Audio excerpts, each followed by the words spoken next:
Slovenskom sa dnes prehnalo tornádo. Tento v našich zemepisných šírkach nezvyčajný prírodný úkaz poriadne vystrašil obyvateľov Popradu. Nám sa podarilo získať exkluzívne zábery tohto vzdušného víru nielen zo zeme, ale aj zo vzduchu. To čo je?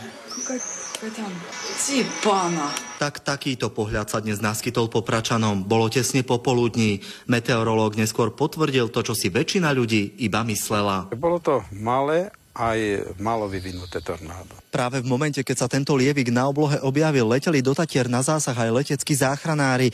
Malé tornádo ale kvôli vlastnej bezpečnosti radšej zďaleka obišli. Je v podstate zbytočné si koledovať o nejaký prúšvih. Z vrtuľníka to ale nevyzeralo až tak hrozivo. No a aj let za zraneným turistom z Litvy bol bezproblémový. Nie, žiadne mimoriadne turbulencie, neboli sme dostatočne od toho vzdialení.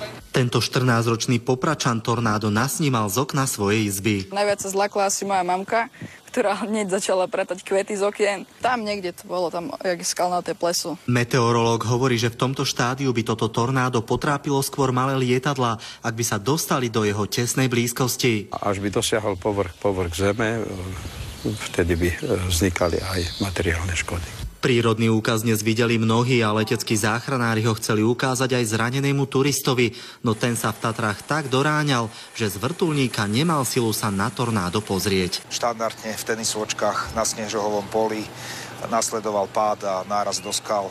Tam je to potom už otázka šťastia.